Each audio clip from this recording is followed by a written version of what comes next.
दोस्तों, यदि किसी व्यक्ति को दवा लेने के बाद मसल पेन बढ़ जाता है, जैसे कि कुछ स्टैटिन, एंटीबायोटिक्स, फ्लोरोक्विनोलोन्स, कॉर्टिकोस्टेरॉइड्स और कीमोथेरेपी की मेडिसिन के बाद हो सकता है, तो इस तरह के पेशेंट अपने मसल पेन को कम करने के लिए, उसको मैनेज करने के लिए क्या क्या चीज़ें कर सकते हैं, आज इस पर बात करेंगे। आज का टॉपिक है, यदि किसी व्यक्ति को दवाओं को लेने के बाद मसल यानी मांसपेशी का दर्द बढ़ जा रहा है, तो वैसे पेशेंट में क्या क्या चीज़ें कर सकते हैं जिससे उनको फ़ायदा मिले। टॉपिक पर जाने से पहले जो लोग हमारे चैनल पर नए हैं उन्हें रिक्वेस्ट करूँगा कि चैनल को सब्सक्राइब करें, वीडियोस को लाइक करें, शेयर करें, फॉलो करें, कमेंट करें, पूरा देखें। टॉपिक इंपॉर्टेंट है, इसे एंड तक देखिएगा। चलिए शुरू करते हैं।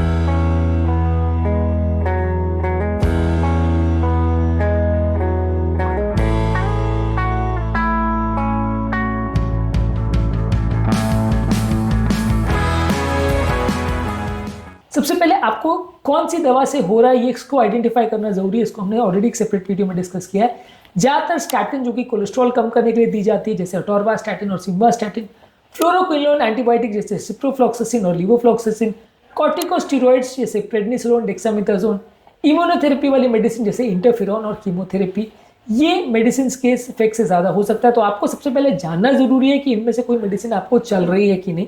यदि आप कल्प्रिट को आइडेंटिफाई कर सकोगे तभी उस दवाई के डोज को डिस्कस कर सकोगे। आपको करना ये है कि आपकी अगर मेडिसिन की वजह से आपको प्रॉब्लम हो रही है, मसल पेन हो रहा है, खासकर दवा लेने के बाद ये प्रॉब्लम बढ़ गई है, तो अपने डॉक्टर के साथ डिस्कस करिए कि सर ये दवा से मुझे प्रॉब्लम हो रही है, मसल पेन पहले जो नहीं था या पहले जो था वो बढ़ गया है, अब इसमें क्या कर सकते हैं और क्या क्या इसमें क्राइटेरिया है। तो ये आपको डॉक्टर से डिस्कस करना पड़ेगा। अगर दवा को बंद करना फीजिबल है तो बंद कर दीजिए, डोज कम करना फीजिबल है तो डोज कम कर दीजिए, और यदि बहुत ज़्यादा प्रॉब्लम है तो फिर अलग से थेरेपी भी लगती है। कभी कभार कुछ जो मेडिसिन है वो मसल्स में परमानेंट डैमेज यानी रैप्डोमाइलिसिस भी कर सकती है, जिसमें लोगों को मसल डैमेज के साइन सिम्टम्स, सिवियर पेन और डार्क कलर का यूरिन जो कि किडनी फेलियर सजेस्ट करता है, वैसे साइन और सिम्टम्स भी देखने को मिल सकते हैं। तो रैप्डोमाइलिसिस अगर किसी दवा की वजह से हुए, बहुत रेयर है, हो सकता है, अगर होता है तो फिर उसमें ज़्यादा अग्रेसिव ट्रीटमेंट लगता है। बाकी ज़्यादातर केस में आपको दवाइयों के डोज कम करना, दूसरी दवाओं का प्रयोग करना या कोई दवाओं के साथ सप्लीमेंट्स को लेने से आपको फायदा मिल सकता है। इस मामले में नेचुरल रेमेडीज क्या है? आपको ज़्यादा मात्रा में पानी लेना चाहिए। ज़्यादा मात्रा में पानी लेने से और खासकर इलेक्ट्रोलाइट सोल्यूशन लेने से जो बॉडी में टॉक्सिन या खराब पदार्थ हैं वो फ्लश आउट करने में मदद मिलती है। बॉडी के अंदर मौजूद जो हार्मफुल प्रोडक्ट्स हैं वो फ्लश आउट हो जाएंगे। तो ये टॉक्सिन्स की वजह से अगर आपको पेन हो रहा है तो उसमें आपको सिग्निफिकेंट फायदा मिलेगा। इसके अलावा हीट और कोल्ड थेरेपी का प्रयोग कर सकते हैं।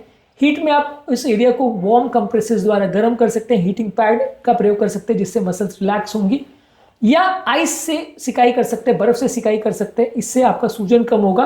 और गर्म या ठंडे दोनों तरह से आप फर्मेंटेशन करने से आपको मसल्स पेन में कई बार फायदा मिलता है, किसी को गर्म से किसी को ठंडे से। हॉट और कोल्ड फर्मेंटेशन के क्या रूल्स होते हैं और कैसे करते हैं, कब करते हैं, क्या ध्यान रखना है चीज़ों का, इस पर हमने अलग से वीडियोज़ किए हैं। इसके अलावा जेंटल स्ट्रेचिंग और लाइट एक्सरसाइज कर सकते हैं। इस हालत में कई बार लोगों की मांसपेशियां स्टिफ हो जाती है, तनाव आ जाता है, तो ऐसे केस में फिजियोथेरेपी करना या लाइट एक्सरसाइज करने से फायदा मिलता है। आप थोड़ी बहुत स्ट्रेचिंग एक्सरसाइज करेंगे तो आपको फायदा मिलेगा। बहुत हेवी वर्कआउट मत करिए ऐसे टाइम पर, यदि आपके मसल में तनाव है, दर्द है, तो बहुत हेवी काम अगर आप करेंगे तो आपको दर्द बढ़ जाएगा। लाइट स्ट्रेचिंग एक्सरसाइज करिए, थोड़ा बहुत चलने को जाइए, योगा करिए। हैवी एक्सरसाइज करना काउंटर प्रोडक्टिव हो सकता है, फायदे के बदले नुकसान हो सकता है। हल्की एक्सरसाइज करिए, बहुत ज़्यादा एक्सरसाइज करने से आपकी मसल्स और स्टिफ हो जाती है। इसके अलावा आप थोड़ी मसाज थेरेपी कर सकते हैं या फोम रोलिंग थेरेपी कर सकते हैं, यह आपकी मसल्स के टेंशन को कम करेगा और ब्लड की सर्कुलेशन को इंप्रूव करेगा। इसके अलावा मसल्स में अगर इन्फ्लेमेशन या सूजन है तो उसको कम करने के लिए आप एंटी इन्फ्लेमेटरी फूड प्रोडक्ट्स जैसे फैटी फिशेज यानी ओमेगा 3 फैटी एसिड्स, हल्दी यानी टर्मरिक, नट्स ले सकते हैं, अदरक ले सकते हैं, हरी साग सब्जी ले सकते हैं। ये आपकी मसल्स की हीलिंग को इंप्रूव करेगा। कौन कौन से खाद्य पदार्थों से मसल पेन कम होता है, कौन से बढ़ता है, इस पर हमने अलग से डिटेल वीडियोस करे हैं। इसके अलावा प्रोसेस फूड्स की मात्रा को कम करिए, रिफाइंड शुगर की मात्रा को कम करिए, ये आपके मसल्स के तनाव या दर्द को बढ़ाता है, इसको अवॉइड करिए। इसके अलावा आप कुछ सप्लीमेंट्स ले सकते हैं जैसे कोएंजाइम Q10 जो कि स्टैटिन या कोलेस्ट्रॉल वाली दवा से रिलेटेड मसल पेन में उपयोगी होता है। मैग्नीशियम मसल रिलैक्सेशन में मदद करता है। विटामिन डी और कैल्शियम मसल की वीकनेस में हेल्प करता है। और हल्दी यानी कुरकुमिन का एक्सट्रैक्ट जो है वो नेचुरली एंटी इन्फ्लेमेटरी होता है और मसल्स के सूजन को कम करने में मदद करता है। मसल पेन में आप इसका ज़्यादा प्रयोग कर सकते हैं। यदि आपको बहुत ज़्यादा मात्रा में पेन हो रहा है, बहुत सीवियर पेन हो रहा है, मसल वीकनेस हो रही है, स्वेलिंग हो रही है, यूरिन का कलर डार्क हो रहा है, बहुत ज़्यादा सुस्ती है, कमजोरी हो रही है, चलना फिरना भी मुश्किल हो रहा है, तो फिर आपको डॉक्टर को डेफिनेटली दिखाना पड़ेगा, क्योंकि ये साइंस होंगे सीवियर डिजीज़ के, वहाँ पे आप लाइटली नहीं ले सकते और डॉक्टर को दिखाना ज़रूरी है। तो मॉरल ऑफ द स्टोरी ये है कि ऑब्वियसली अगर किसी व्यक्ति को दवाओं से मसल पेन अगर हो रहा है तो पहले तो आपको डोज एडजस्टमेंट करना पड़ेगा या दवाओं को बंद करना पड़ेगा। इससे आपको सबसे ईजी वे में रहेगा फ़ायदा होने का। यदि बहुत ज़्यादा ज़रूरी दवा है और आप बंद नहीं कर सकते तो साथ में पानी और एंटी इन्फ्लेमेटरी डाइट और कुछ सप्लीमेंट्स लेने से आपको सिग्निफिकेंट फ़ायदा मिल सकता है। साथ में जेंटल एक्सरसाइज, मसाज और कोएंजाइम Q10 या मैग्नीशियम के सप्लीमेंट्स लेने से भी फायदा हो सकता है।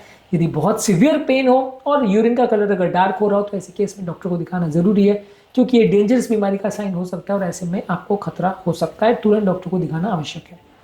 उम्मीद करूंगा कि आज के टॉपिक में जहां हमने मसल पेन जो दवाओं की वजह से होता है उसके मैनेजमेंट के कुछ टिप्स पर बात करी, वो आपके लिए यूजफुल रहा होगा। टॉपिक एंड करने से पहले जो लोग हमारे चैनल पर नए हैं उन्हें रिक्वेस्ट करूंगा कि चैनल को सब्सक्राइब करें, वीडियोस को लाइक करें, शेयर करें, फॉलो करें, कमेंट करें, पूरा करें।